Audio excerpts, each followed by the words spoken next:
Okay, today I'm going to show you how to properly gap piston rings and for the piston for each cylinder individual. Now we're going to have, if you're going to put new pistons and new rings in your car, you're going to have new pistons and rings. You always follow the manufacturer's specifications. If you have rings, you follow the ring manufacturer along with the vehicle manufacturer specification.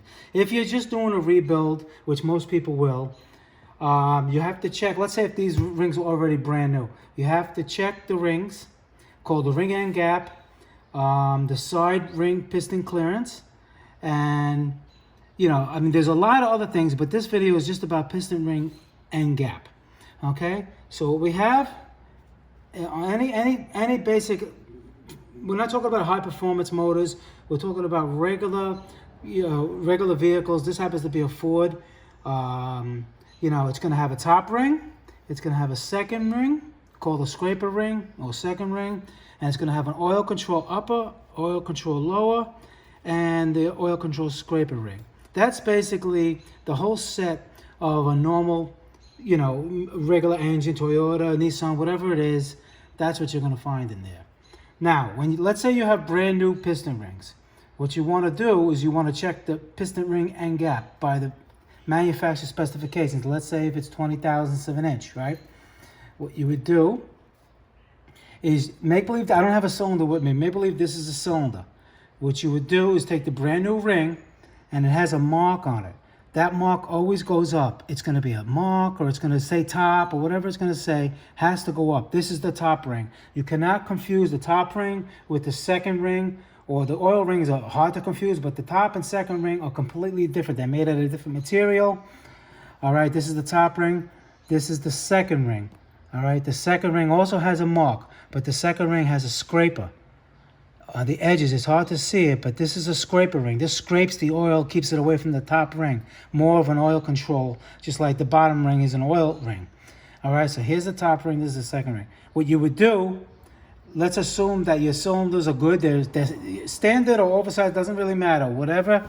Let's say we're talking about a standard. You honed your cylinder already. I'll show that in another video when I have it. It's ready to go. You're checking your brand new rings. What you would do is you would put them in. You squeeze them in. Make believe this is the cylinder number one. You would squeeze it in, right? And then you would square it up with the piston about, I would say about an inch. Because the piston's nice and straight in the bore, you push it in, right?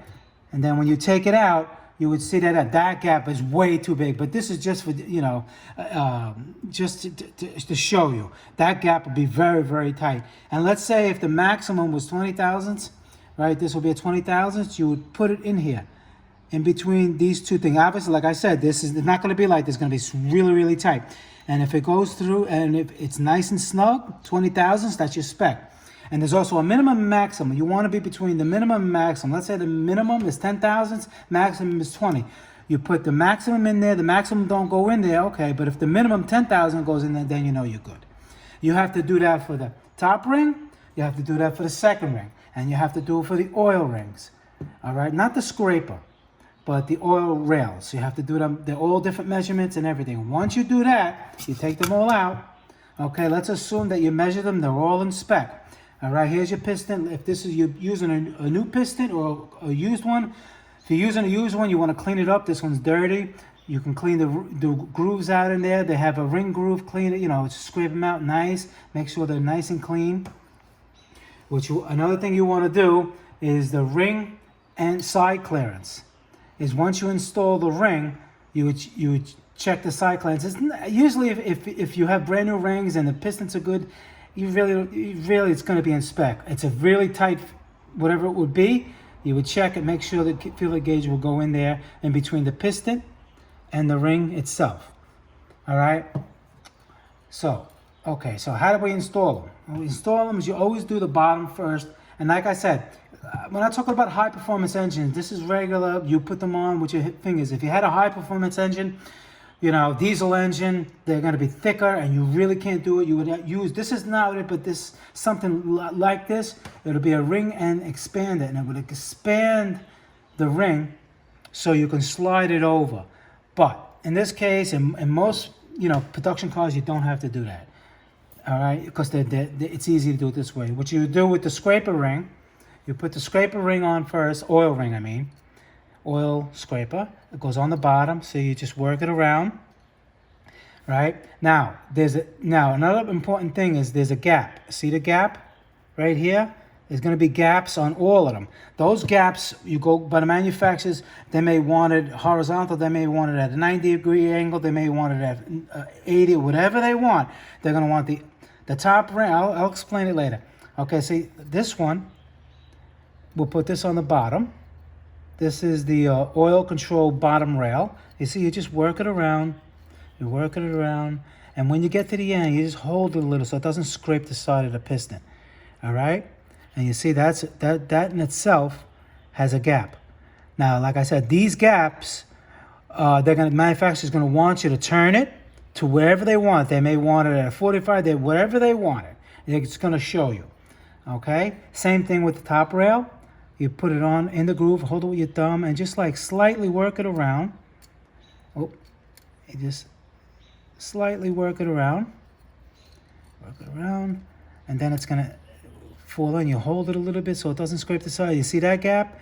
Now that top gap,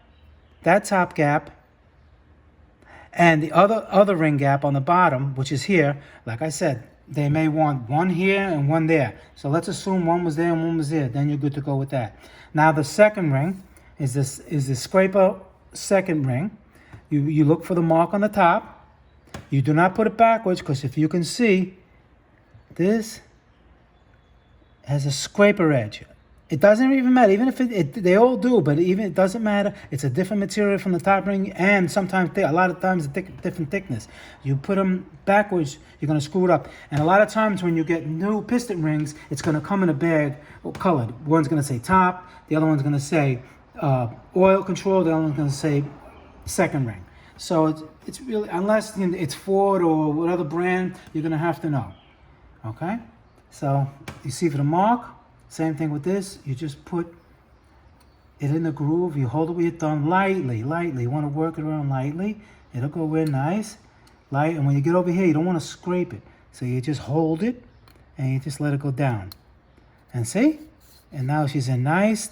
It slides back and forth. All right, again, see this groove? They're going to want this groove at a certain angle maybe, like I said. I just told you that. It could be any angle.